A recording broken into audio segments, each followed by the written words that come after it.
हर्ष और गर्व का विषय है कि आज भीमराव रामजी आम्बेडकर की 127वीं जयंती पर हम सब इस सभागार में एकत्रित हुए हैं।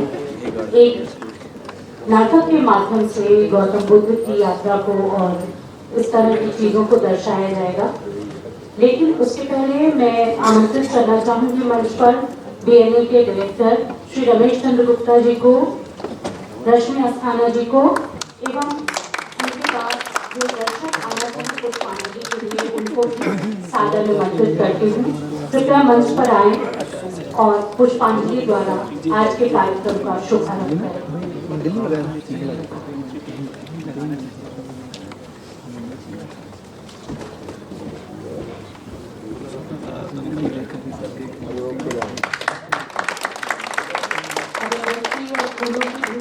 खुशबू के बीच में भी वातावरण बहुत पवित्र हो जाता है। आप दर्शकों में से भी अगर कोई पुष्पांजलि के लिए आना चाहें तो सादर निमंत्रित हैं।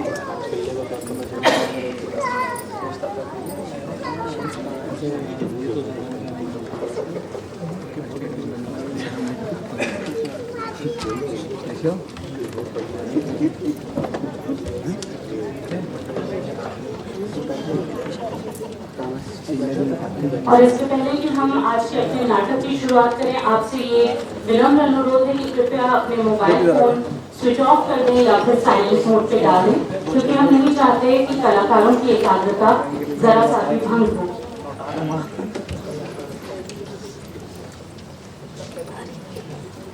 आप सभी जानते हैं अम्बेडकर जी का इस देश के लिए योगदान, संविधान के निर्माता एवं अगर हम कहें कि वे बहुआयामी प्रतिभा के व्यक्ति थे तो ये गलत नहीं होगा।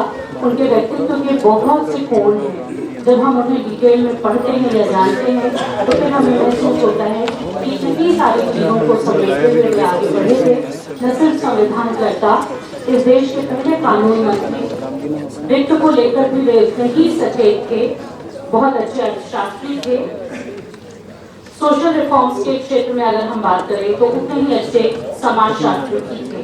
ये तमाम चीजें हैं, लेकिन अब बढ़ चलते हैं अपने आज के नाटक की ओर।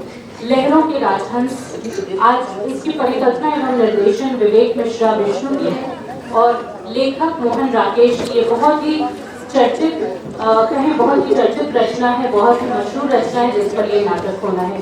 तो अब अधिक देर नहीं करते हुए मैं मंच को कलाकारों के हवाले करना चाहूंगी। आप सभी को बहुत शुभकामनाएं और अब आपकी बारी है। Thank you so much.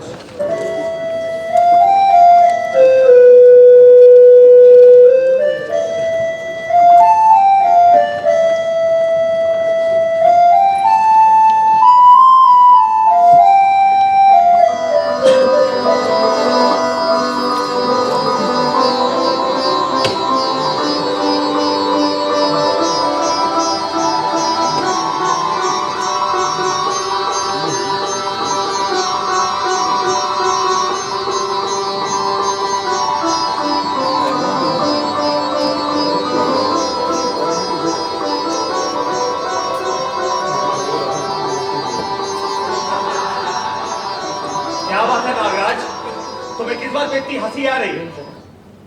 चलो एक दूसरे से दूर होकर काम करो। और तुम निहार का ये काम कर रही हो कि हाथों में मेहंदी लगा रही हो? शेफालिका, तुम्हें बस इतने ही फूल मिले हैं। मैंने आपको इसे कहा कि आज काम उत्सव है, इस महल का सबसे बड़ा उत्सव। तुम्हें जरा भी ज्ञात नहीं? देवी सुंदरी स्वयं आज हर कार का निरीक्षण करेंगी। इस बात का भी तुम्हें कुछ साहस नहीं। और तुम बीच लो, तुम्हें जरा सी भी समझ? मुद्राएं प्रवेश द्वार पे अंकित नहीं की जाती। जो भी व्यक्ति आएगा उसके वस्त्रों में मुद्राएं अंकित हो जाएंगी। क्या बात है शमा, तुम्हारी उलझन अभी समाप्त नहीं हुई? मुझे तुमसे ईर्ष्या होती है। क्या बात है निहारिका, तुम यहाँ हमारी बातें सुनने के लिए रुकी हो? जाओ भाई जाके अपना काम करो। तुम्हें मुझसे ईर्ष्या होती है, क्यों? देखो ना, एक के बाद एक पत्तियां उलझती जा रही हैं। ना कुछ सुलझती हैं और ना कुछ बिखरती हैं। इसका कारण? क्या कारण? मेरे हाथों में काम उलझ क्यों जाता है? क्योंकि तुम सोचते बहुत हो। सोचता हूँ, उससे क्या मतलब? उसी से जब आदमी ज्यादा सोचता है तो उसके हाथ काम करना बंद कर देते हैं, आंखें चुंधियाने लगती हैं। तो तुम कुछ नहीं सोचते? पहले सोचता था पहले सोचते थे, और सोचने का परिणाम यह है कि अब सोचना बंद कर दिया। मनुष्य जितना सोचता है उससे ज्यादा अधिक है कि वो ना सोचे। राज कर्मचारी के लिए विशेष रूप से। तो तुम चाहते हो मैं कुछ ना सोचूं? मैं कहाँ कुछ सोचना चाहता हूँ? पर मस्तिष्क चाहे सोचता रहे तो मनुष्य क्या कर सकता है? मस्तिष्क सोचता है मगर ना सोचने भी के भी कई प्रयत्न हैं। तो प्रयत्न करना पड़ता है। प्रयत्न ना बन पड़े तो मनुष्य क्या करेगा? तुम ये पत्तियां मुझे दो और तुम जाके फूलों को सजाओ। पता नहीं मुझे क्या हो रहा है, आंखों के सामने अंधेरा सा छा रहा है, कुछ समझ में ही नहीं आ रहा है। तुमसे समझने को कहा किसने है? मैंने तुमसे कहा ना तुम जाके फूलों को सजाओ। देवी कुछ ही देर में घर आने वाली है, फूलों को सजा नहीं देखेंगे तो क्रोधित होंगी। आज कितने वर्षों बाद इस महल में कामोत्सव का आयोजन होने वाला है। यही बात तो मैं कल से सोच रहा हूँ। मैं क्या यहाँ सब, यहाँ तक स्वयं कुमार भी अपने मन में चिंतन कर रहे हैं कि आखिर आज ही क्यों इस कामोत्सव का आयोजन किया गया। तुम फिर बहक रहे हो। मैंने तुमसे कहा ना जाके फूलों को सजाओ। वो तो मैंने सुना, पर मैं क्या करूं? मेरे मस्तिष्क में आज अंधेरा सा छा रहा है, मन करता है यहाँ से चला जाऊं, पर पूरी रात चलेगा ये उत्सव? हाँ, रात के अंतिम पहर तक खोज, अपानक और नृत्य वर्षों तक याद बनी रहनी चाहिए लोगों के मन में। वर्षों तक? परंतु देवी, न जाने क्यों मेरे मन में तरह तरह की आशंकाएं पैदा हो रही हैं। रात बीतने दे, फिर अपने मन से पूछना, तू देखेगी और विश्वास भी नहीं कर सकेगी। जो नहीं देखेगा वो तो कल्पना भी नहीं कर पाएगा। कल रात न जाने क्यों मुझे नींद नहीं आई। है? और जब क्या सोच रही थी मैं? हाँ, तूने शशांक से जाकर कह दिया ना कि आज के लिए उसे कुछ विशेष मदिरा प्रस्तुत करनी है। आपने अब तक आदेश नहीं दिया। आप आदेश दें तो मैं अभी जाकर। क्या अब तक मैंने आदेश नहीं दिया? फिर सोच कैसे लिया? सच अपने पर बहुत निर्भर करती हूँ। बात मन में आने से पहले ही सोच लेती हूँ कि वो पूरी हो जाए। अच्छा सुन, तू जाकर सबसे कह दे कि समय बहुत थोड़ा है। मैं अभी जाकर करूँगी। ये काम अभी तक पूरा नहीं हुआ शतांग? लगभग पूरा हो चुका है देवी, बस तोरण के लिए पत्तियां श्यामांग के लिए छोड़ दो और तुम मेरे साथ आओ। और श्यामांग तुम खड़े खड़े क्या देख रहे हो? जाओ जाकर ये पत्तियां तुम सुलझा दो। शतांग आओ मेरे साथ।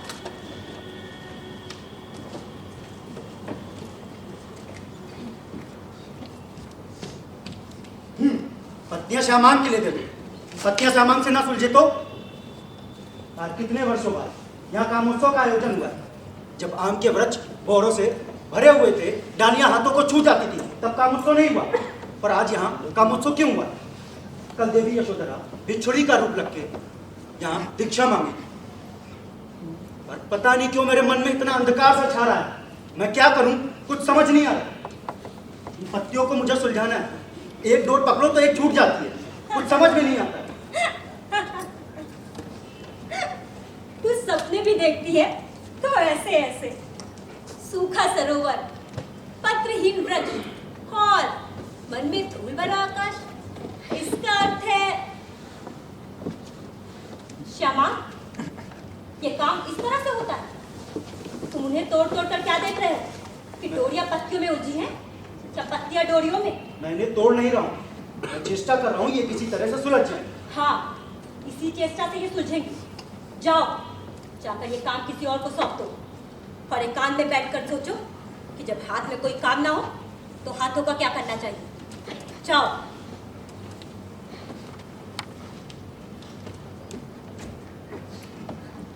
हाँ, तो तू अपने सपने की बात कर रही थी अरिका कि भरा पूरा यौवन और हृदय में धूल भरा आकाश। इसका कुछ ना कुछ तो उपाय करना ही होगा। प्रभात में नींद टूटने से पहले देखा था ये सपना। कहते हैं प्रभात के सपने सच नहीं होते। सच होते हैं तभी तो कह रही हूँ, इसका कुछ ना कुछ तो उपाय करना ही होगा। अन्यथा कल को ये ना हो कि तू भी भिक्षुणी का वेश धारण करने की बात सोचने लगे। मैं और भिक्षुणी का वेश? मैं तो ये सोच कर ही सिहर जाती हूँ कि कल देवी यशोधरा भिक्षुणी के वेश में कैसे दिखेगी देवी। और बाकी भिक्षुणियाँ कैसी लगती? सच सोचकर बहुत खेद होता है कि इतने वर्षों की पीड़ा सहने के बाद भी देवी यशोधरा अपनी पीड़ा का मान न रख सकी। बहुत सहानुभूति होती है। परंतु देवी, हाँ कह, रुक क्यों गई?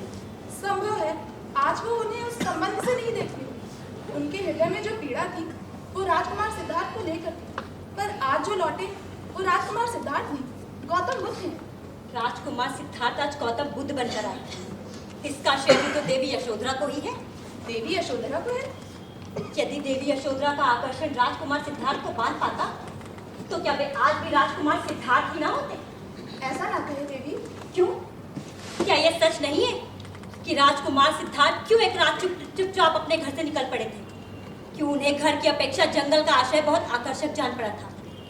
बात बहुत साधारण सी है साहब। नारी का आकर्षण पुरुष को पुरुष बनाता है, तो उसका आकर्षण उसे गौतम बुद्ध बना देता है। तो आपका कहने का विषय है कि उन्होंने जो बौद्ध धारण किया है, उन्होंने बोध प्राप्त किया है, कामनाओं को जीता है। परंतु मैं जानना चाहती हूँ, ऐसी कामना किसी के मन में क्यों जागती? परंतु देवी, फिर प्रजा के बच्चे और बूढ़े उनके लिए इतना उत्सुक क्यों है? वो इसलिए कि बहुत दिनों तक एक तार जीवन जीकर लोग अपने से ऊब जाते हैं। तब उन्हें जहाँ भी कुछ नवीनता दिखाई देती है वो उसी ओर उमड़ पड़ते हैं। ये उत्साह दूध फेन का एक उबाल है, 4 दिन रहेगा फिर अपने आप शांत हो जाएगा। परंतु देवी, ये पहले ऐसा क्यों नहीं होता? सुन, उतरती रात में राजहंसों का कलरव कैसे मन को खींचता है। देवी, आपको नहीं लगता जैसे? बोल नहीं, चुपचाप सुन। कितना अधिक सुंदर है। इस स्वर की कहीं कोई तुलना है? होश से लदे कमलों के बीच राजहंसों के जोड़ों के किलोर, क्या छुटपुट अंधेरे में दूर से सुनाई देता इनका कूजन। कोई गौतम बुद्ध से कहे कि कभी वो नदी तट पर आकर इनसे भी अमृत और निर्वाण की बातें करें। सोचती हूँ उस दिन गौतम बुद्ध का मन उपदेश देने का नहीं होगा। चाहूंगी ये किसकी धस्ता है? कमरदार ने पत्थर कौन फेंक रहा है? ऐसा शब्द मैंने पहले भी सुना है। रात के समय हंस यूं ही नहीं बोल उठे थे। खुद ध्यान में जाकर देखो किसने ऐसा चेष्टा की। उससे कहो मैं उसे अभी यहाँ बुला रही हूँ।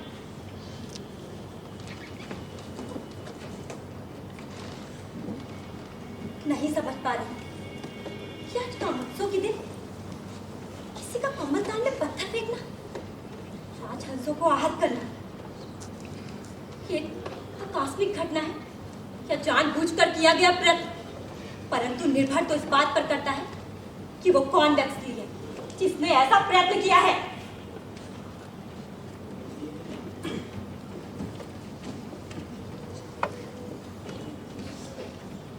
ओ, तो वो तुम हो जो राजहंसों पर पत्थर फेंक रहे थे? राजहंसों पर? नहीं देवी। राजहंसों पर नहीं तो किस पर? ताल में दिख रही अपनी छाया पर? छाया? परंतु अपनी छाया नहीं, वो एक और ही छाया थी, बहुत डरावनी। तो तुम कहना चाहते हो वहाँ कोई और छाया थी? जान सकती हूँ कैसी छाया थी वो? कैसी छाया? जैसे जैसे अंधकार बढ़ता जा रहा था वो छाया लंबी और लंबी होती जा रही थी। तो तुम समझते हो कि मैं तुम्हारी बेसिर पैर की बातों पर विश्वास कर लूंगी? मैं अच्छी तरह से जानती हूँ कि आज कामोत्सव के दिन तुमने ऐसा प्रयत्न क्यों किया। तुम इस भवन के उन कर्मचारियों में से हो जो यहाँ रहकर भी यहाँ के ना हो सके, जो सदा इसी खोज में रहते हैं कि कब और कैसे यहाँ के उल्लास को खंडित किया जा सके।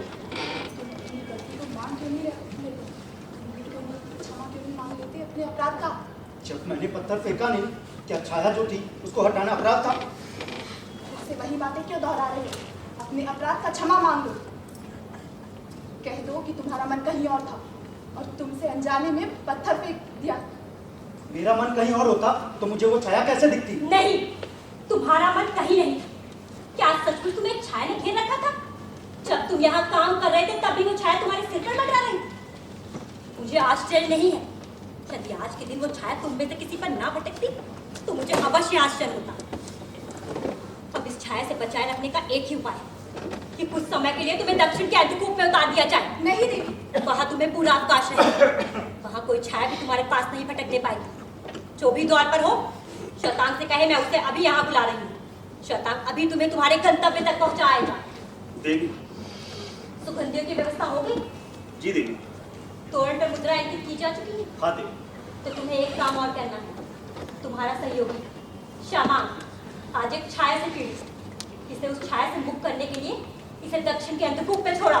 पर देवी वहाँ वो छाया थी, जब मैं वहाँ से निकला तभी वो छाया मुझे दिखाई दे रही थी। मुझे लगता है देवी। तुम्हें जो भी लगता हो आकर कहना। पहले इसे ले जाकर दक्षिण के अंधकूप में छोड़कर आओ। खड़े क्यों हो? जाओ, जाकर आदेश का पालन करो। चलो श्यामा। शैतान, मैं तुमसे सच कह रहा था और तुमने जो कहा वो मुझे याद था। तुम्हें लगता है कि मैंने कुछ कहा था तो ये तुम्हारे मन की भ्रांति है। चलो। सच, तुमने कुछ नहीं कहा था। पता नहीं क्यों इस व्यक्ति को देखकर सदा उलझन होती है। जब ये ऐसा कुछ नहीं करता है तब भी जैसे मेरा हर विचार, हर कार्य के सामने प्रश्न चिन्ह बनकर खड़ा हो जाता है। और इसकी आंखों का भाव मुझे ऐसे लगता है कि जैसे। अलका, तुझे क्या हुआ? कुछ नहीं देवी, ऐसे ही। ऐसे ही क्या? तेरे चेहरे से तो लगता है जैसे। इधर आ मेरे पास। कहीं तो फिर से अपशगुन की बातें तो नहीं सोच रही? नहीं देवी, मैं तो बस ये सोच रही थी कि उसने जो किया अनजाने में किया। तो तू श्यामांग के बारे में कह रही? तो तुझे क्या सचमुच विश्वास है कि उसने आज कोई छाया देखी? छाया पर तो विश्वास नहीं, लेकिन मैं कुछ दिनों से देख रही हूँ कि वो अंदर ही अंदर कहीं खोता जा रहा है। उसकी मानसिक शक्तियों से उसका अधिकारी उठता जा रहा है। तो तू कहना चाहती है कि उसने जो कुछ भी किया है वो उन्माद में किया है? उन्माद में नहीं तो जानबूझकर भी नहीं। मैं कई दिनों से देख रही हूँ उसके मन में कई घृणियाँ सी बसती जा रही है। उसको सहानुभूति और उपचार की आवश्यकता है। मैं कब से सोच रही थी कि उसके लिए मैं कोई कुछ करे। तो तू कहना चाहती है कि नहीं, तेरे कहने का शायद इतना ही है। अच्छा ये बता, कहीं तो उससे प्रेम तो नहीं करती?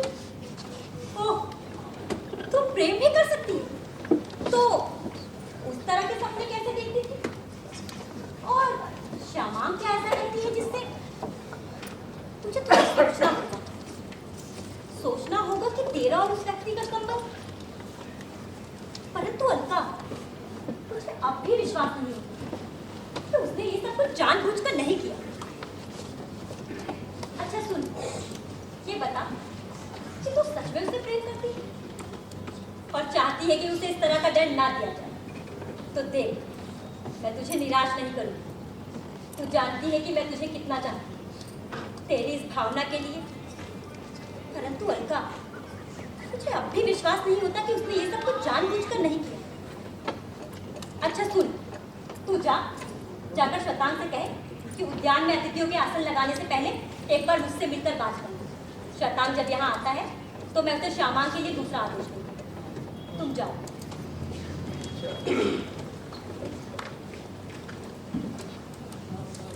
एक ही व्यक्ति को लेकर कैसी कैसी विरोधी भावनाएं जागती हैं अलग अलग लोगों के बीच। हल्का उससे प्रेम करती है और स्वयं कुमार के मन में भी उसके लिए विशेष स्नेह और अनुराग है।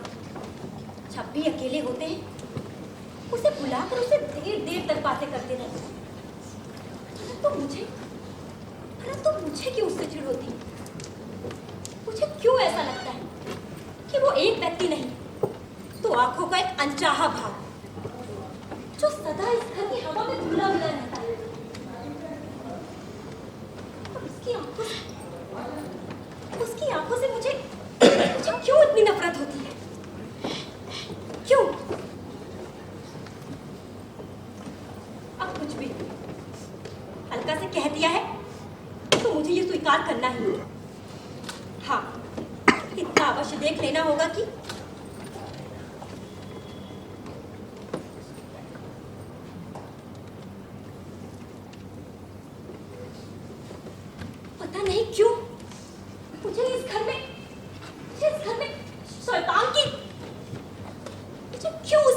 इच्छा होती है।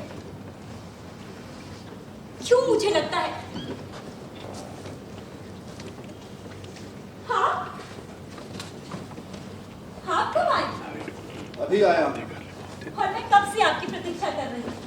सोच रही थी कि नहीं आऊंगा। मैं ऐसा सोच सकती हूँ। सोच रही थी कि शायद आखेट में बहुत दूर निकल गए और जब सब अतिथि आ चुकेंगे तो अंत में आने वाले अतिथि आप ही ना हो। अंत में आने वाला अतिथि जानता था तुम प्रतीक्षा में होगी, इसलिए तुम्हें सचमुच लगा कि मुझे आने में बहुत देर हो गई। नहीं लगी। संध्या से पहले लौट आने को कह गए थे आप, पर इस तरह थके हुए क्यों लग रहे हैं? इसलिए कि थक कर आया। दिन भर एक मृग का पीछा किया। जाने कैसा माया मृग था, हाथ ही नहीं आया। थोड़ी मदिरा ले लीजिए, मन स्वस्थ हो जाए। सच, थकान उतनी शरीर की नहीं जितनी मन की है। मृग मेरे बाण से आहत नहीं हुआ, इस बात का उतना दुख नहीं जितना इस बात का जब थक कर लौटने का निश्चय किया तो वही मृग रास्ते में थोड़ी दूर आगे मरा हुआ दिखाई दे गया। तो क्या किसी और के बाणों से आहत हुआ वो? नहीं, किसी और के बाणों से आहत नहीं हुआ, अपनी ही थकान से मर गया। बाण से छत बिछत मृग को देखकर मन में कभी कोई अनुभूति नहीं होती, होती भी है तो प्राप्त की हल्की सी अनुभूति। बिना घाव इस मरे हुए मृग को देखकर जाने कैसा लगा। बस उसी से ये अपने आप को इतना थका और टूटा हुआ लगने लगा कि मैंने कहा थोड़ी मदिरा और ले लीजिए, आपका मन स्वस्थ हो जाएगा। नहीं, अभी और नहीं लूंगा। मैं सोच भी नहीं सकता था कि मरा हुआ मृग इतना सजीव लग सकता है। लगता था जैसे छूते ही आशंका से कांप उठेगा और उठकर भाग खड़ा होगा। आखेटकों ने उसे उठा लाना चाहा तो मैंने उन्हें वहीं रोक दिया। उसे वहीं पड़ा रहने दो, उसी रूप में मृग और जीवित।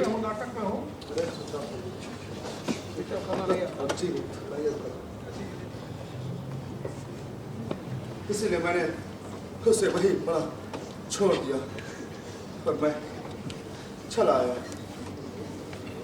अतिथियों के आने तक सैन कक्ष में विश्राम करना चाहेंगे आप? नहीं, तुमने तो कहा था कि आज रात भर विश्राम नहीं होगा। कहा तो था, परंतु तब ये कहाँ सोचा था मैंने कि तुम्हारी कही बात तुम्हारे लिए उतना महत्व नहीं रखती जितना मेरे लिए। ये तुम नहीं जानती। नहीं जानती। जानती तो ऐसा कहती ना कहती। देवी का आदेश था कि मैं हाँ हाँ शता, मैंने ही तुम्हें बुला भेजा था। बताना चाहती थी कि उद्यान में अतिथियों के बैठने की व्यवस्था किस प्रकार करनी। देखो, व्यवस्था इस प्रकार करना कि 4-4, 6-6 व्यक्ति एक वृक्ष के नीचे बैठो। सारा जमघट एक ही स्थान पर हो, ये मैं कभी नहीं चाहूंगी। सुनो, और आज के लिए कुछ विशेष मदिरा प्रस्तुत की है। हाँ देवी, कई प्रकार के समिश्रण जिसे इस महल में पहली बार उपयोग किया जाए। मैं तुमसे कुछ कहना चाहता हूँ। तो वो संबंधित छात्र भी कमल चाल के चबूते पर रखा हो। जब सारी व्यवस्था हो जाए तो आकर मुझे सूचित कर देना। जाओ। हाँ, आप कुछ कह रहे थे? हाँ, सोच रहा था कि यदि व्यवस्था उद्यान के स्थान पर इस कक्ष में हो जाए तो। कक्ष में? क्या कक्ष में इतना स्थान है कि सारे अतिथि यहाँ आ सके? हाँ, उतना स्थान तो नहीं है, परंतु सोच रहा था कि आप व्यवस्था के संबंध में कुछ कह रहे थे अभी?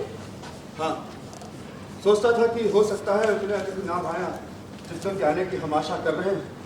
ये कैसे संभव हो सकता है?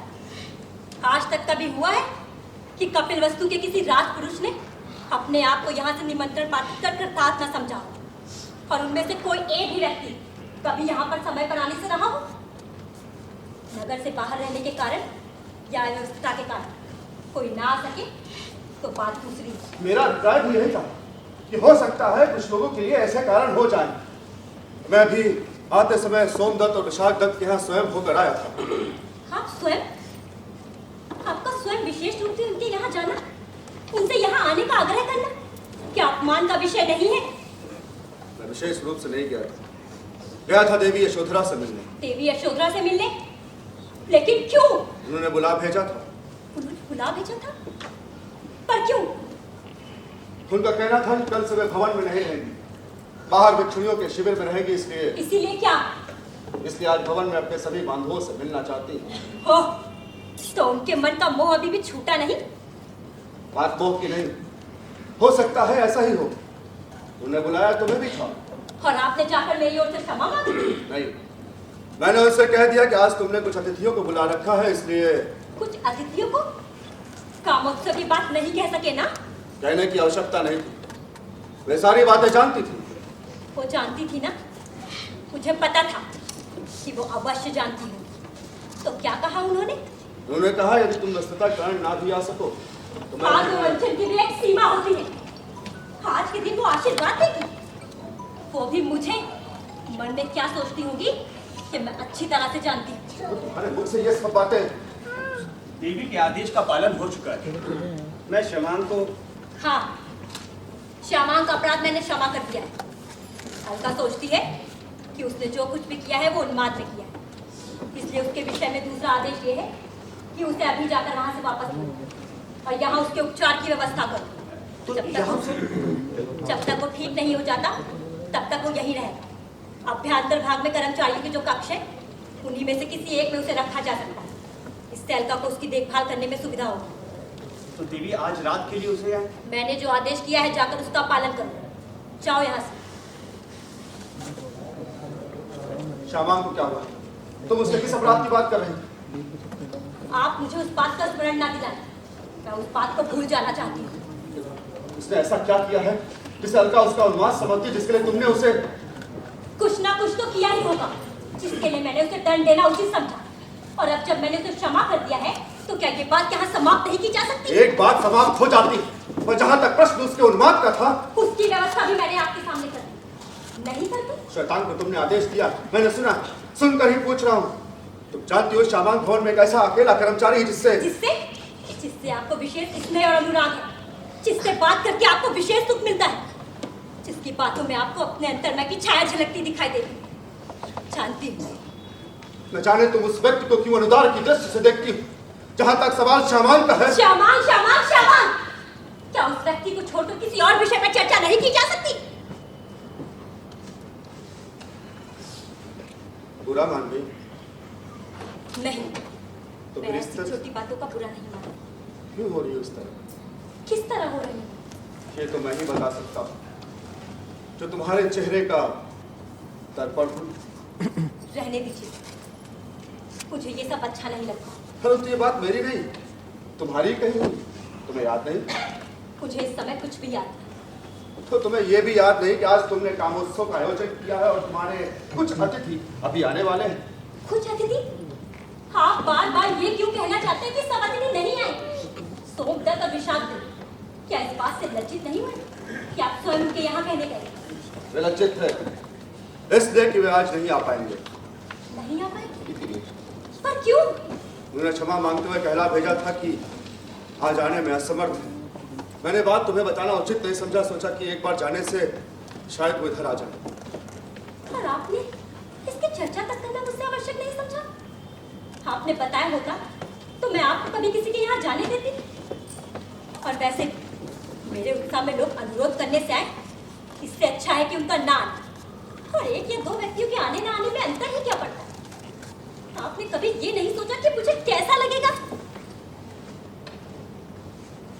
शायद कोई आ रहा है। हाँ मैत्री, हमारे पहले अतिथि। पहला और शायद एकमात्र अतिथि। एकमात्र अतिथि? हाँ, जिन जिन के पास मैं गया उन सभी ने आने में असमर्थता प्रकट करते हुए आपसे क्षमा याचना की है।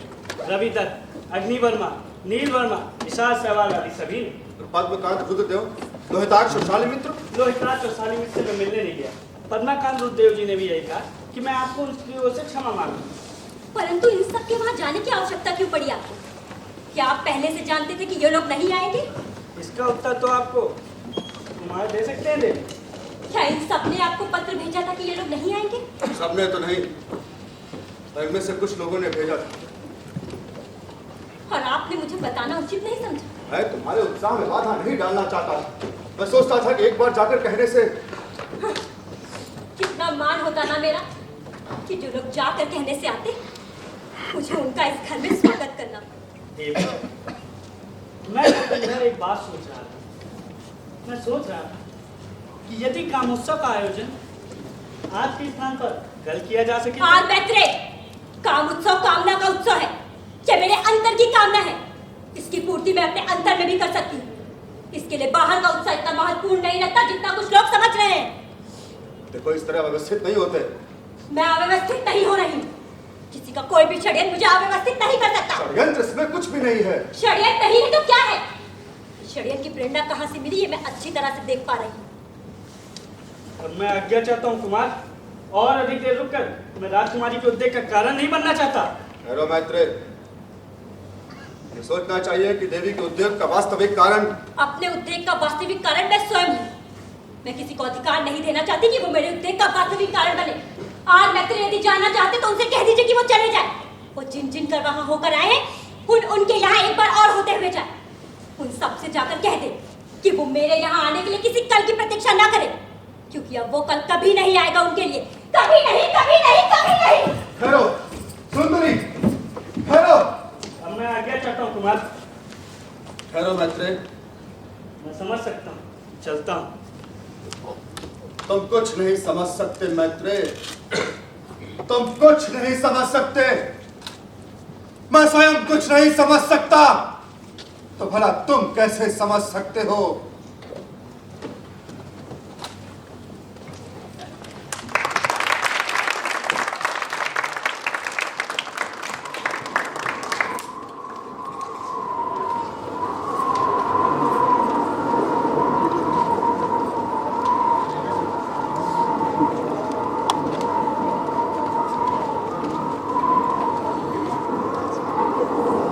कहाँ हूँ मैं? क्यों हूँ मैं यहाँ? मेरा सर, पानी की लहरों का स्वर, सब कुछ एक कावट में घूम रहा है। एक चीज सबको झपट कर लिए जा रही है। इसे रोको, रोको इसे रोको। आधी रात के बाद भी यह स्वर नहीं रुका। सोचता था ये रुके तो कुछ देर सोने का प्रयत्न करूं, परंतु ये स्वर जैसे रात पर ही नहीं मेरी चेतना पर भी पहरा दे रही है। यही मुझे सोने नहीं देती। ये चीज मुझे लिए जा रही है।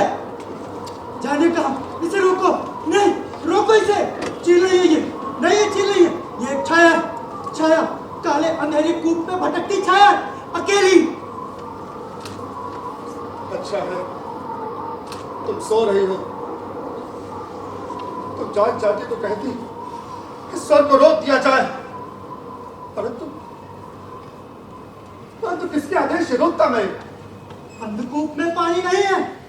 इसका पानी कहाँ गया? इसका पानी कौन ले गया? मुझे पानी ला दो, पानी ला दो मुझे। लो, पानी पियो, पानी। अलका, अलका, जी कुमार। क्या हुआ? कुछ नहीं। रात भर नहीं सोई? क्या सामान रात भर प्रलाप करता रहा? इसका मतलब आप भी रात भर मुझे रात भर नींद नहीं आई। क्या सामान कई रात भर प्रलाप करता रहा? तुम जाओ, सामान की तुम्हारी आवश्यकता होगी। वो इस समय मूर्छित पड़े। यदि देवी सुंदरी वो अभी सो रही है। देर से सोई थी इसलिए देर से ही जागेगी। तुम जाओ, सामान को फिर भी तुम्हारी आवश्यकता होगी।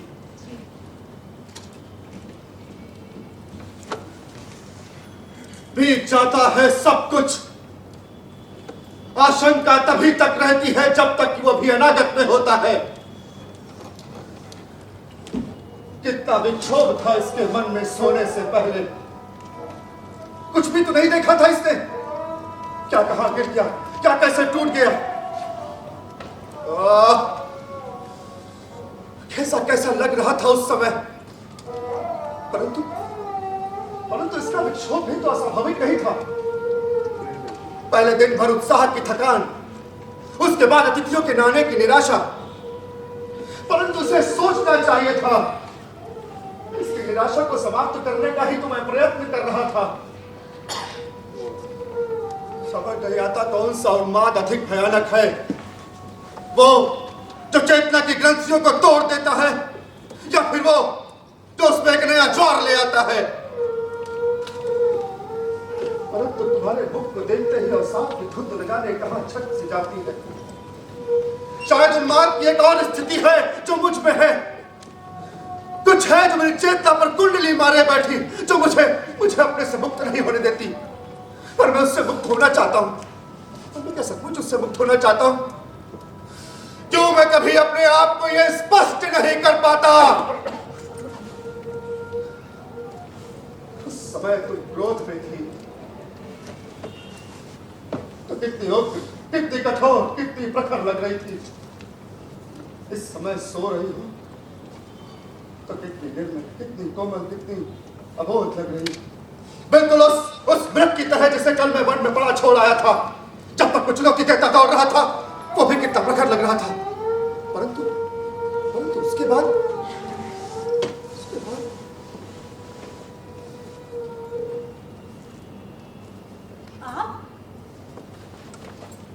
आप अभी तक इसी कक्ष में? आप सोए नहीं? चेष्टा की थी किंतु नींद नहीं आई। मन में बहुत क्रोध होगा ना मेरे प्रति? मेरे मन में क्रोध तुम्हारे प्रति? तुम ऐसा सोच भी कैसे सकती? कभी कभी चाहती कि मैं ये सोच सकूं। इतनी बार इतनी तरह के कारण होते हैं, लेकिन फिर भी सोच रहा था कि ये सब सहज देना ठीक रहेगा। दास दासियां देखेंगी तो किसी को हमारे अंतरंग जीवन के बारे में कुछ भी सोचने का अधिकार नहीं। कहने का अधिकार ना हो, परंतु सोचने का अधिकार तो हर एक को होता ही है। कितना अच्छा लगता है क्या आपका ये सब सहेजना। मन होता है कि क्या मन होता है? कुछ नहीं, बस ऐसे ही।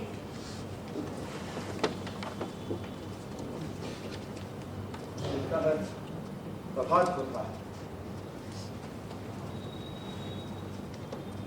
तो क्या आपने पूरी रात बिना सोए ही काट दी?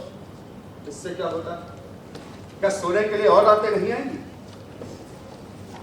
सोने के लिए और रातें तो आएंगी, पर आपने मेरे लिए पूरी रात बिना सोए ही काट दी। सोकर उठने के बाद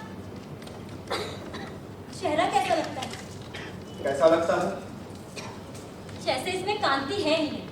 आपको नहीं लगता? मुझे तो नहीं लगता, बल्कि मुझे तो तुम और अधिक सुंदर लगती। जाने दीजिए, ये सब ऐसे ही बात। अच्छा सुनिए, मुझे अलका को बुलाकर अपना श्रृंगार करना, इसलिए कुछ समय के लिए आपको यहाँ से बाहर जाना। यदि मैं यहाँ खड़ा रहकर देखता रहूं तो तुम्हें कोई आपत्ति है? हाँ है, जाइए जाइए ना। अलका, अलका।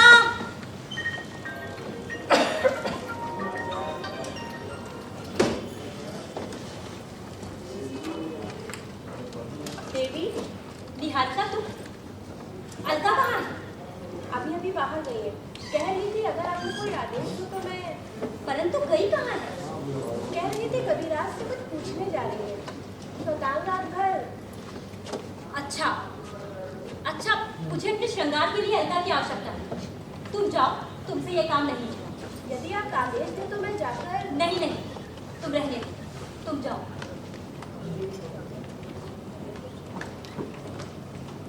लगता है बाहर जाकर किसी का कुछ खो गया है। मैं दूर घने जंगल के वृक्षों को देख रहा था। सुनिए, घने जंगल के वृक्षों के ओट में पड़ा वो मृग ऐसा लग रहा था। इस समय प्रभात का फीका चांद भी मुझे बिल्कुल वैसा ही लग रहा है, कोमल, लक्षण तो निर्जीव। देखिए, अलका नहीं है, इसलिए आपको यहाँ रहकर मेरी सहायता करनी होगी। लग रहा था घने वृक्षों की ओट में वो इस आशा में अटका रहा था कि कोई वहां आएगा और अपने बाहों में उठा कर ले जाएगा। सुनिए, आपने सुना नहीं मैंने क्या कहा? हाँ? मैंने कहा है कि अलका नहीं है, इसलिए आपको यहाँ रहकर मेरी सहायता करनी है। परंतु अभी तो तुमने कहा था कि। वो तो तब कहा था। तो अभी फिर कह दोगी कि। बाधा नहीं डालती। अच्छा सुनिए, एक बात कहूँ? कहो। आपको माननी होगी। भला मैं तुम्हारी कौन सी बात नहीं मानता हूँ? आपको वचन देना होगा कि कल रात जो कुछ भी हुआ आप उसे भूल जाएं तुम्हें लगता है कि कल रात ऐसा कुछ हुआ है? और उस विषय में कभी सोचेंगे भी नहीं। मैं तो नहीं, पर तुम अवश्य सोच रही हो। और मुझे उसकी कभी याद भी नहीं दिलाई। मुझे याद होगा तब मैं याद दिलाऊंगा। और आज दिन भर आप प्रसन्न रहेंगे। मैं प्रसन्न क्यों नहीं रहूंगा? प्रातः उनके मृत की बात सोचेंगे तो कैसे प्रसन्न रहेंगे? मैं एक बात का कभी कभी विश्वास नहीं कर पाता किस बात का? कि मैं किस पर अधिक मुक्त हूँ, तुम्हारी सुंदरता पर या तुम्हारी चातुरी पर। अच्छा, तो आप मुझे चतुर कहते हैं? नहीं हो तुम? नहीं तो? अच्छा, ये चंदन टेप कहाँ रख दिया अलका ने? तुम्हें याद नहीं? कल रात तुम्ही ने तो ये रहा तुम्हारा चंदन ले। ये तो सूख गया है, पर जो थोड़ा बहुत है। फिर से आपने कल रात की बात की। अच्छा ठीक है, अब मैं नहीं करूंगा। परंतु अब जो की उसके लिए आपको दंड भुगतना होगा। कैसा दंड? दंड होगा कि आपको दर्पण लेकर खड़ा रहना होगा। नहीं, ये चंदन लेप सूख गया है, आप इसे भिगो लाएंगे? क्यों नहीं भिगो लाऊंगा? बड़ा आपत्ति करूंगा तो? फिर से वही बात। अच्छा, अब नहीं करूंगा। ये नहीं कहेंगे और क्या क्या नहीं करेंगे? ये लो तुम्हारा चंदन ले। लाइए, अब ये दर्पण लेकर आप सामने खड़े हो जाए।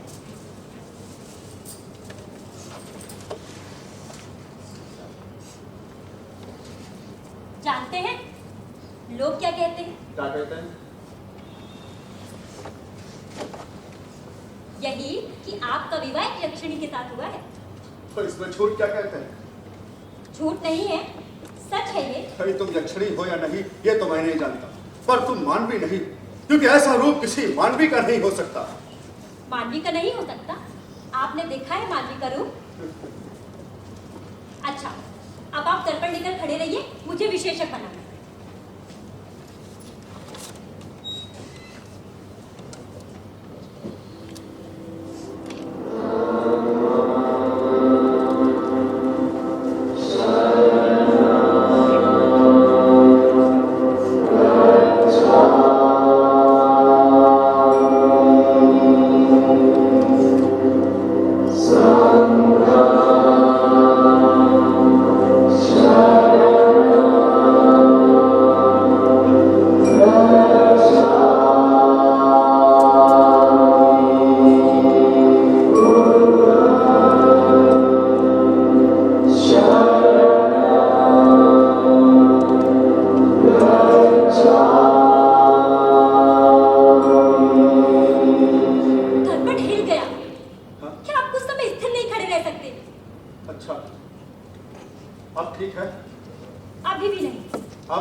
मुझे दुख है। आप कुछ देर के लिए अपने कक्ष में चले जाएं। मैं एकांत में रहना चाहूँ। परंतु मैं तुम्हें अकेला छोड़कर नहीं जा सकता। मैंने कहा ना कि आप कुछ देर के लिए यहाँ से चले जाएं। मैं नहीं जा सकता। मैं तुम्हारे साथ रहने का वचन दे चुका हूँ। वचन मुझे दिया था ना, अब आप मेरी ओर से वचन मुक्त हैं। पर मैं नहीं चाहता वचन मुक्त होना। देखो देखो, जो टूट गया है वो कच्चे रजत का दर्पण है। तुम तो कहा करती थी ना कि तुम्हारा वास्तविक दर्पण तो मैं हूं। मैं एक बात जानना चाहती हूँ हाँ, कहो। कि दर्पण का टूटना अकारण ही था, क्या आप उस समय कोई और बात सोच रहे हैं? हाँ, वहां बैठकर बात करते हैं। देखो, तुम व्यर्थ ही चिंता कर रही हो। मैं अभी तुम्हारा विशेषक अपने हाथों से बना देता हूँ। आपने मेरी बातों का उत्तर नहीं दिया। मैंने कहा ना कि मैं उस समय किसी और विषय में नहीं सोच रहा था। तुम कैसे कह सकती हो? आप उस समय उनकी बात नहीं सोच रहे थे किनकी? जिन्होंने आज दीक्षा ग्रहण की है। तुम्हें कैसे लग सकता है कि मैं उनके विषय में सोच रहा था? इसलिए कि तुम्हें इसलिए लग रहा है कि उस समय भिक्षुओं की टोली द्वार के बाहर खड़ी थी, इसलिए। और ज्यों ही उनका स्वरूप का त्यों ही। देखो, तुम्हारा एक सब भ्रम है। बस मुझसे क्या हुआ कि मैंने दर्पण को अधिक ऊंचा उठा दिया था, जिससे उसका संतुलन न बना रह सका। आप उस समय उनकी बात नहीं सोचे थे जिन्होंने भिक्षुकों की टोली में आज दीक्षा ग्रहण की है, और ये नहीं सोचे थे कि आपसे भिक्षा लेने के लिए वो द्वार पर रुकी होंगी। तुम सोच रही थी, इसलिए तुम्हें लगा कि शायद मैं भी। आप मुझसे कह रहे हैं कि मैं वो बात सोच रही थी? मुझे सोचनी तो थी, परंतु उस समय इधर आई। देखिए इस टूटे प्रतिबिंब में मेरा चेहरा। मैं तुम्हें इसमें क्यों देखूंगा? बाहर जो देख रहा हूँ। बाहर भी ऐसा ही अपरूप रखती हूँ मैं। टूटे दर्पण में देखना बहुत अच्छा लगता है। अच्छा लगता है? दो भागों में बटा चेहरा, खंडित मस्तक, खंडित सिर। यदि अखंड रूप तुम अपनी आंखों से देख पाती तो। रहने दीजिए।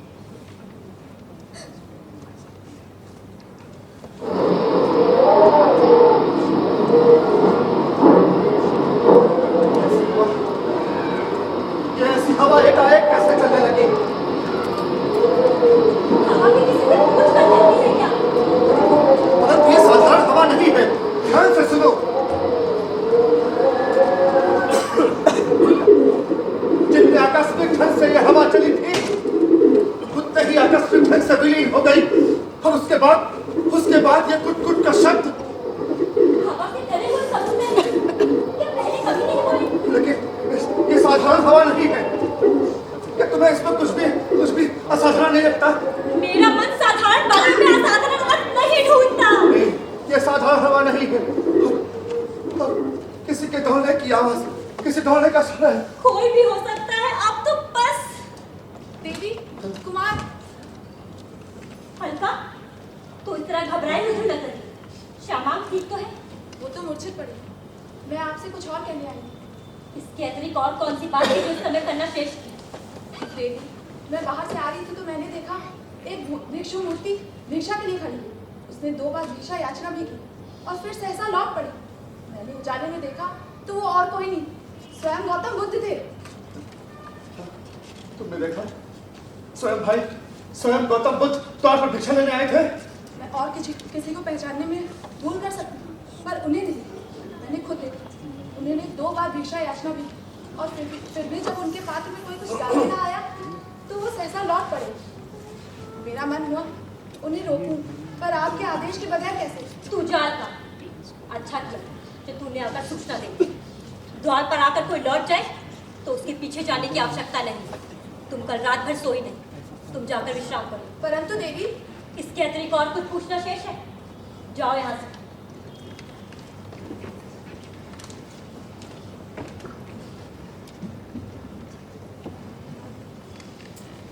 क्या सोच रहे हैं आप? सोच रहा था कि यही ना कि उन्हें कैसा लगा होगा, उन्होंने क्या सोचा होगा, और हाँ, और साथ ये भी कि मैंने अलका को उनके पीछे जाने से रोककर अच्छा नहीं किया। तुम्हें नहीं लगता कि मुझे इस प्रमाद के लिए उनसे जाकर क्षमा मांगनी चाहिए? यदि आपको सचमुच ऐसा लगता है तो चले क्यों नहीं जाते? सोच रहा था यदि जाना ही है तो इसी समय जाना चाहिए ना। हाँ, और साथ ये भी मुझे दिए वचन के कारण यदि विवशता का अनुभव करते हैं तो वो विवशता अब नहीं रहेगी। मैं अपनी ओर से आपको वचन मुक्त कर रही हूँ। अब भी मन में दुविधा है? दुविधा मन में कुछ नहीं है, तुम मन से कह रही हो ना। मन से नहीं तो कैसे? मुझे जाने में अधिक समय नहीं लगेगा। करीब तक जाने में जितना समय लगता है बस उससे घड़ी भर और बस। अच्छा, आपने कहा था ना कि मेरे माथे पर विशेषक बनाएंगे। हाँ, क्यों नहीं बनाऊंगा मैं। पूरा आकाश न सही पर जाने से पहले एक ग्रह ही अंकित कर दीजिए। हाँ, क्यों नहीं।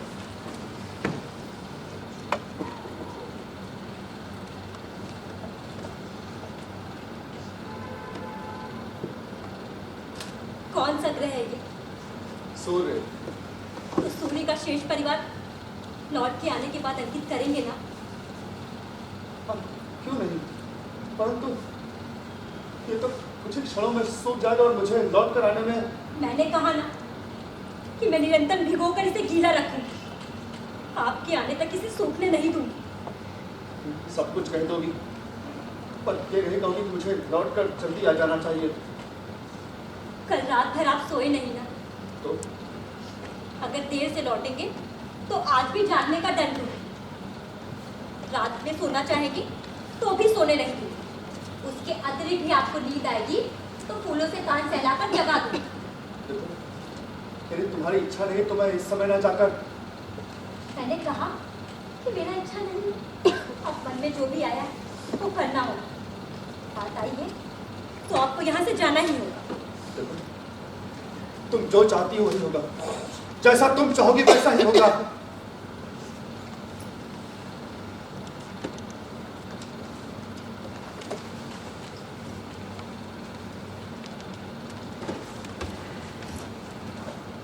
बहुत कुछ है अपने विषय में जो आप खुद नहीं जानते, केवल मैं जानती हूँ।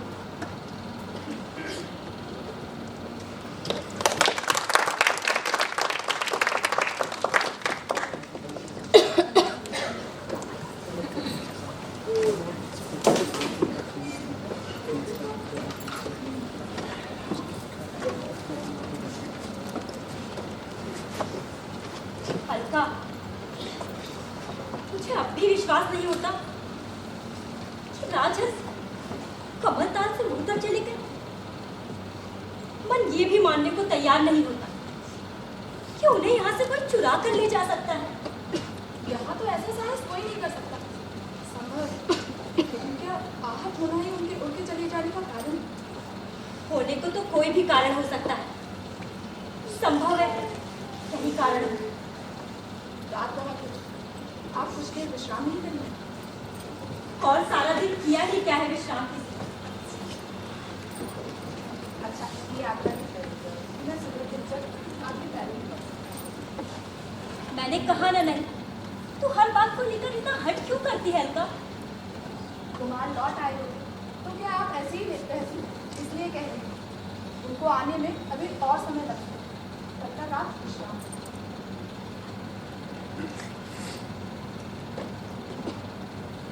देवी, देवी अभी विश्राम कर रही हैं। उनसे भेंट हुई?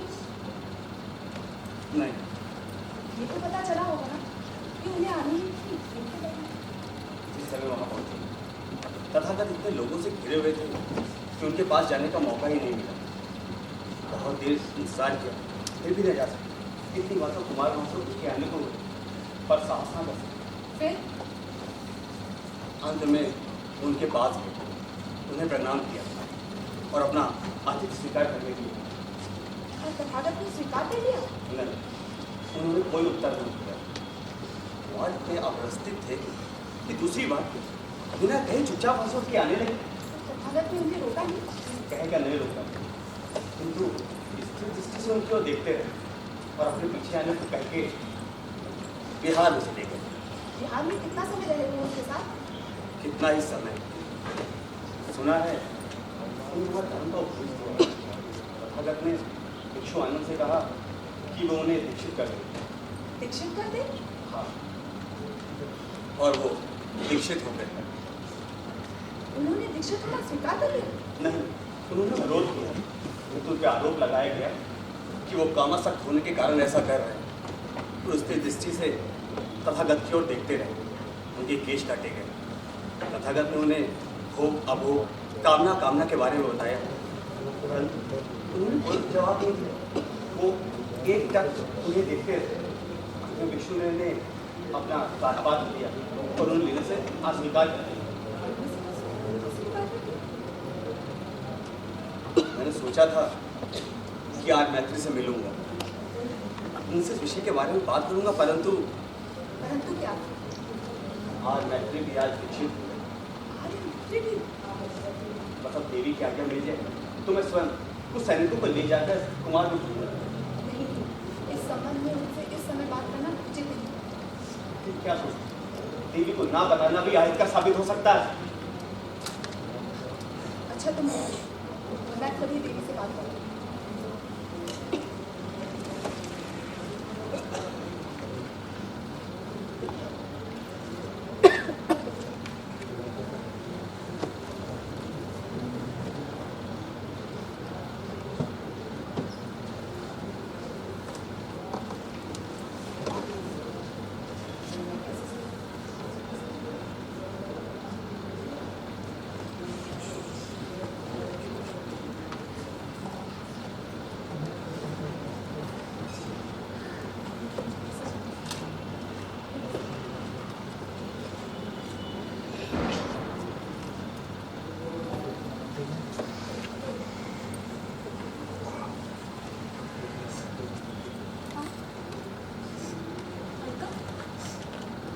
अभी तक यहाँ है? तू जा यहाँ से। मैंने कहा ना, तू जा। सुन, मैं अभी विश्राम करना चाहती हूँ। किसी को भी कक्ष के अंदर मत भेजना।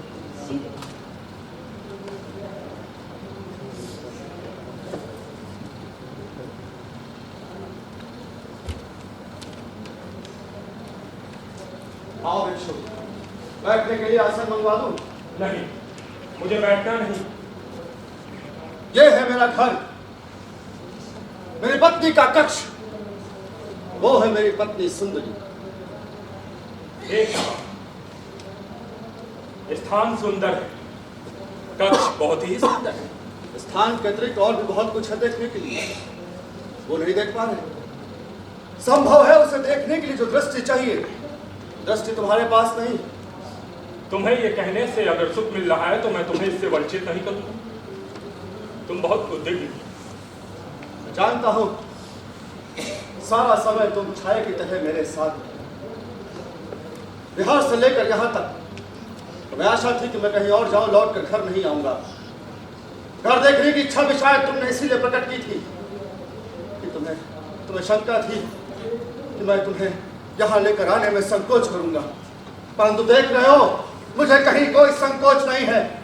तथागत के पास लौटने के बाद मैं सीधा यहाँ नहीं आया, वन में जाकर व्याघ्र से युद्ध किया, ये मेरी अपनी इच्छा थी।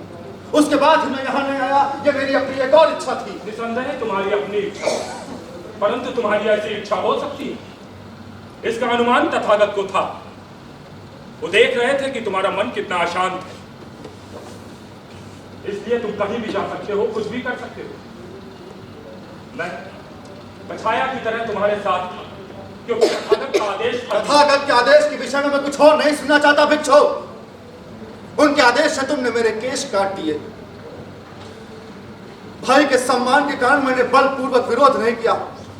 सोचता था कि मेरी आंखों में देखकर वो समझ जाएंगे कि संचाहित दीक्षा के विषय में मैं क्या सोच रहा हूं, लेकिन उन्हें जानकर भी नहीं जानना चाहा। तो उनका दिया भिक्षा पात्र हाथ में लेकर मैं अपना उत्तर दे आया था। उत्तर देने नहीं आए, अब तक उत्तर दे रहे। तुम्हारा भिक्षा पात्र हाथ में ना लेना तुम्हारे उत्तर का एक अंश था। दूसरा अंश था तुम्हारा यहाँ ना आके जंगल में जाना और व्याघ्र के साथ युद्ध करना, और तीसरा अंश था तुम जब तक चाहो अंश गिनते रहो भिक्षु, परंतु तथागत ये जानते हैं कि भिक्षा पात्र हाथ में लेकर मैं अपना उत्तर उन्हें दे आया था। वो इससे अधिक जानते, वो ये भी जानते हैं कि तुम्हारा कोई भी उत्तर तब तक नहीं हो सकता जब तक मन की व्याकुलता शांत नहीं हो जाए। और मन की व्याकुलता शांत कैसे होगी? तुम्हारी दीक्षा स्वीकार कर लेने से? नहीं, वो दीक्षा स्वीकार कर लेने से भी शांत नहीं हो। तो फिर कैसे होगी?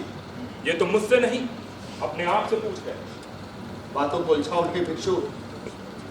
स्वर्ग और नर्क, शील और संयम, और सतोस्मत, जानता हूं वाले के छल से तुम मुझे किस ओर ले जाना चाहते हो, परंतु वो दिशा मेरी नहीं है, कदापि नहीं है। निसंदेह तुम्हारी नहीं है, तुम तो अभी दिशा खोज रहे हो। तुम्हारी ये व्याकुलता ही उसकी प्रथम सीढ़ी। बातों को उलझाओ नहीं। तुम घर देखना चाहते थे, सो तुम देख चुके हो।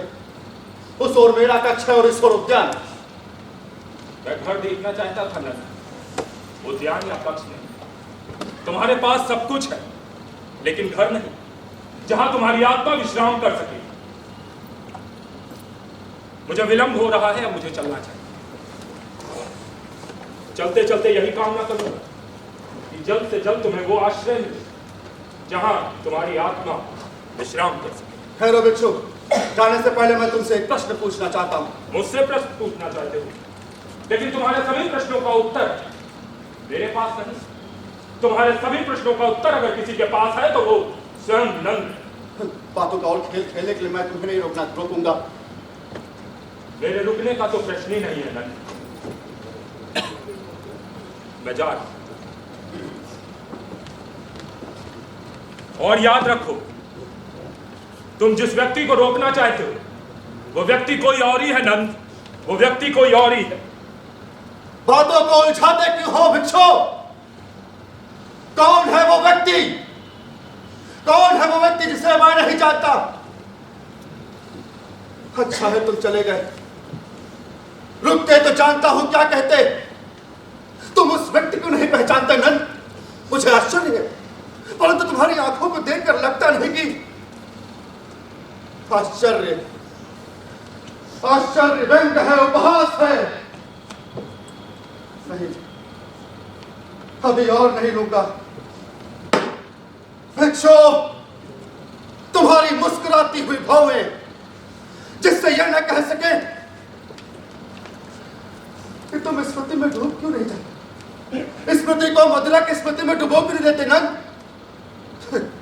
जानता हूं स्मृति का जो स्वाद तुमने रचा है वो मैंने नहीं रचा।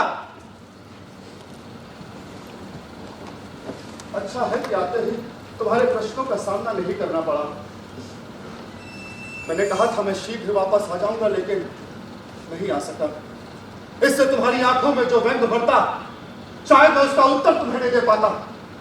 क्या कहता तुमसे कि तथागत के पास से लौट आने के बाद मैं वन में क्यों चला गया, और वहां जाकर उस मरे हुए मृग को देखकर मुझे कैसा लगा, और उस मरे हुए मृग के स्थान पर नोची खाई ठठरी को देखकर मुझे कैसा लगा, और फिर गुरगुरा कर सामने से आते व्याघ्र से मैं सहसा उलट पड़ा, उसे आत्म विनाश के लिए निमंत्रित किया, और फिर आत्मरक्षा के लिए उससे लड़ता रहा।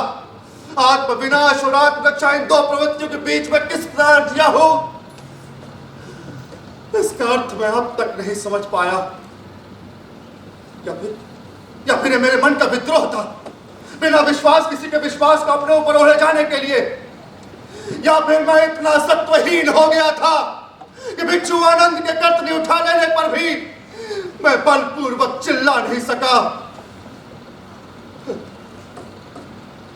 उन्होंने मेरे केश काट दिए तो क्या मैं अधिक शक्ति हो गया?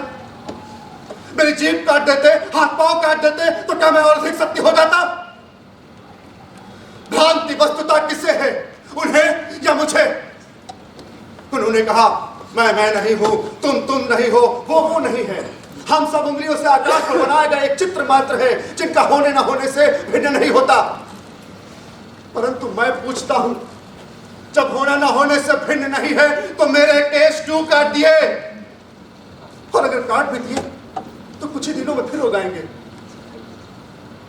मैं पूछता हूं, अगर बदलना ही था तो मेरा हृदय बदल देते, मेरी आंखें बदल देते।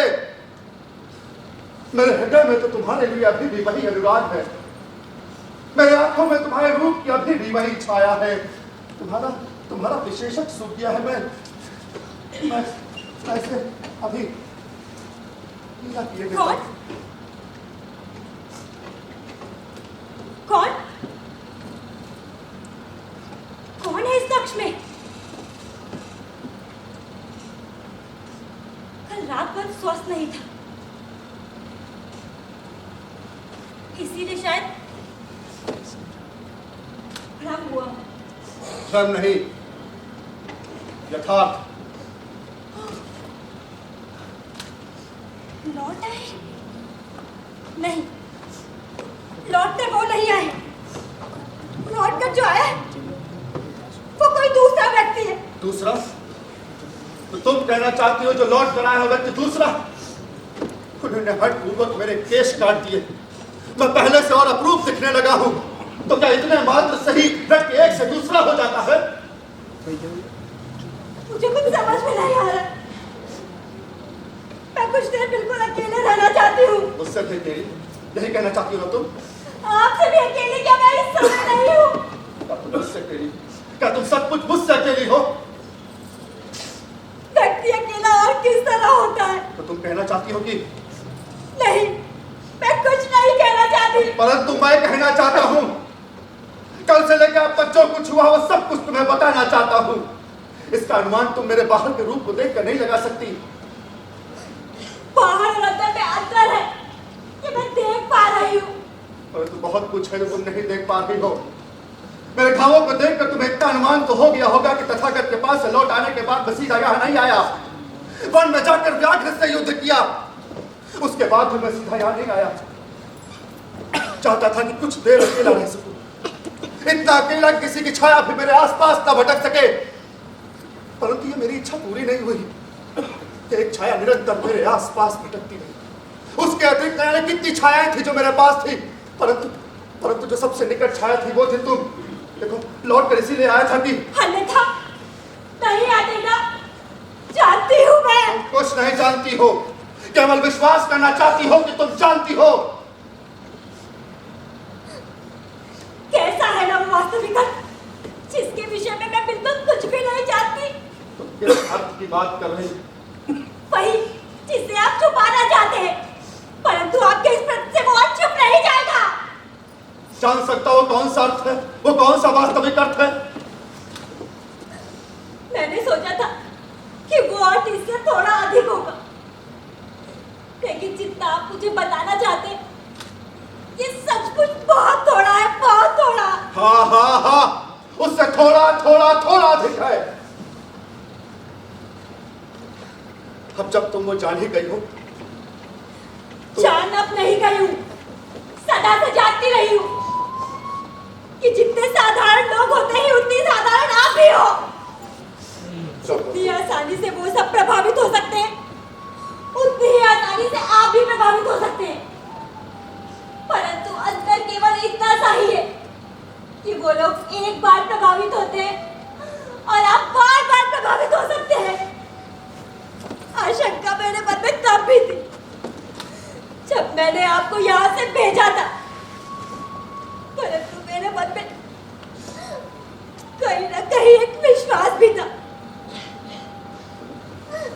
कि आप पहले के प्रभाव से उतनी जल्दी मुक्त नहीं हो पाएंगे। अंतर केवल उतना ही है जितना तुम जानती हो। अगर तुम जानी हो तो उतना और सुन लो। मैं इस समय यहाँ क्यों, मैं कल यहाँ क्यों था, मैं वर्षों से यहाँ क्यों हूँ? अपनी एक आंतरिक आवश्यकता के कारण। कल और आज मैं जो बाहर रहा हूँ वो भी किसी प्रभाव के कारण नहीं, अपनी एक और आंतरिक आवश्यकता के कारण।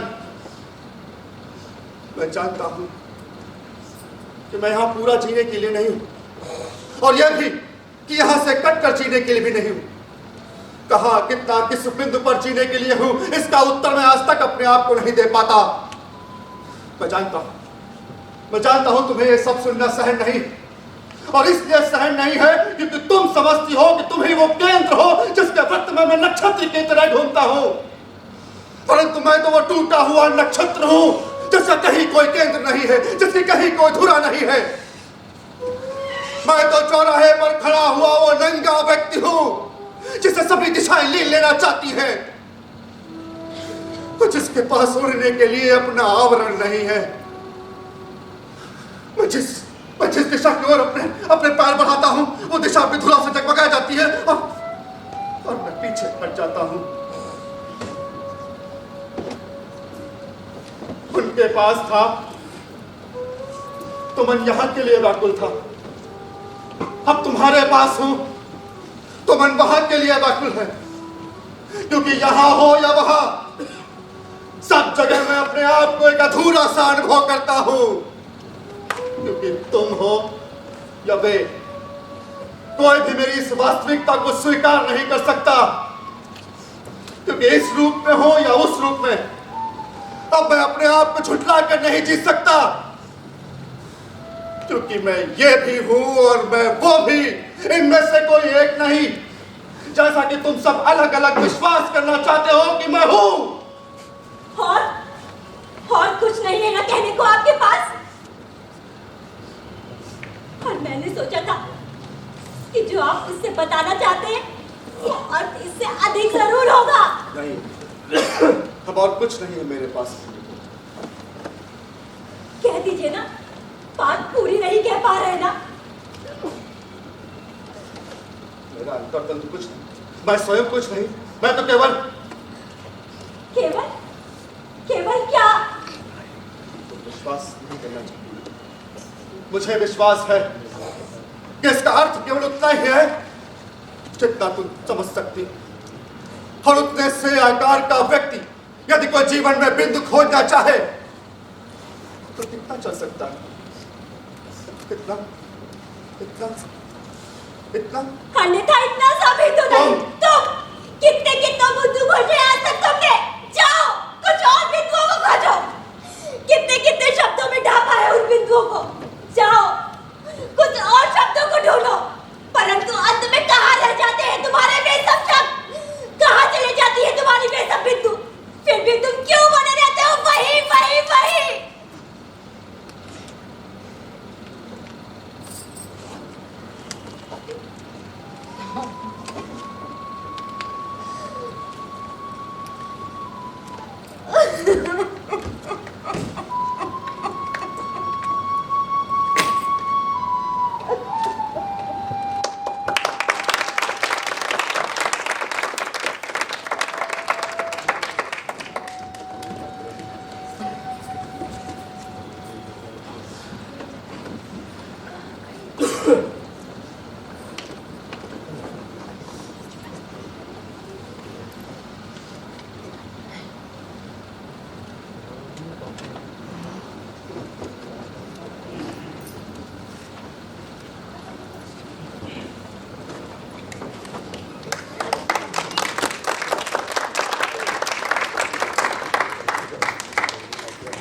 बहुत ही कम समय में तैयार किया गया ये बेहतरीन नाटक और बहुत ही चर्चित नाटक है ये मोहन राकेश का लहरों के राजहंस। मैं चाहूंगी कि पूरी टीम जिसने अभिनय किया और जो मंच से परे रहे वो एक बार मंच पर आए, और साथ ही दर्शकों से अनुरोध करूंगी कि कुछ देर और रुककर पात्र परिचय लें। श्वेतांग के रूप में प्रिंस सोनकर, श्यामांग नितिन शुक्ला, विष्णु आनंद अर्पित मिश्रा, नंद सुनील सोनू, सुंदरी नेहा सूर्या वर्मा, अलका रत्ना ओझा, निहारिका सना, आर्य मैत्री अभिषेक शर्मा। मंच पर जिन्होंने साथ दिया प्रकाश परिकल्पना मोहम्मद हफीज, सेठ सचिन पाल शिवजी, वेशभूषा सुरभि दीक्षित वंशिका, मुख सज्जा शहीद, संगीत संचालन आदर्श, मंच व्यवस्थापक शालिनी सोनकर, विजय शुक्ला छोटू, प्रस्तुति नियंत्रक अभिषेक शर्मा माइकल शिवजी, सह निर्देशन नेहा सूर्या वर्मा, निर्देशक विवेक मिश्रा विष्णु और सहयोग रहा अकादमी के समस्त स्टाफ का। अब मैं निदेशक महोदय से अनुरोध करती हूँ कि कृपया मंच पर आएं और साथ में हमारे आज के निर्देशक विवेक मिश्रा विष्णु कृपया पुष्पगुच्छ एवं हाँ मन प्रतीक चिन्ह देकर आपका अभिनंदन करें। हाँ चलो अभी फोन करेंगे आधे घंटे में अभी आधे घंटे में फोन करेंगे। बहुत बहुत शुभकामनाएं, बहुत बधाई। एक अगली नाटक प्रस्तुति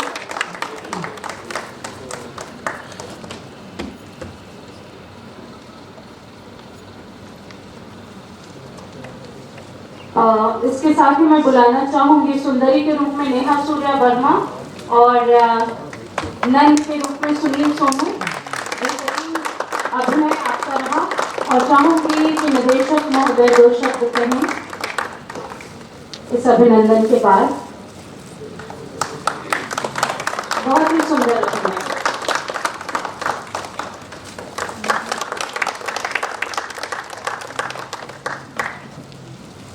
बहुत ही कम समय में ये नाटक विष्णु जी ने तैयार कराया। मेरी ढेर सारी शुभकामनाएं हैं इनके प्रति। और आपने अभिनय देखा, मुख्य अभिनय में ये दोनों लोग थे, इनका तो अभिनय जबरदस्त रहा। इसके साथ ही आपका बहुत बड़ा सहयोग है कि आप आए, आपने नाटक देखा, कलाकारों को सावधान आपसे ही होता है। मैं यही कहना चाहूँगा कि रंगमंच के बढ़ावे के लिए हम काम कर रहे हैं। इसी के अंतर्गत जो है हम स्पॉन्सर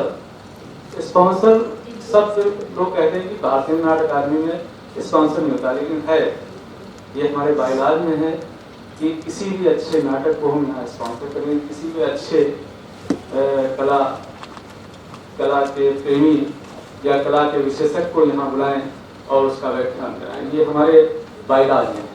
दूसरी चीज विष्णु जी का जो ये निर्देशन है गजब है। इससे पहले भी आपने गज फुट इंच देखा था, बहुत ही अच्छा निर्देशन था।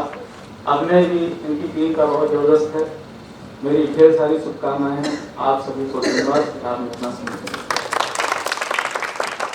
मनीषा, आज की शाम से आप सभी से इजाजत लेना चाहूंगी। फिर ऐसी ही किसी बहुत अच्छी प्रस्तुति के लिए हम एक साथ मिलेंगे। शुभ रात्रि, धन्यवाद।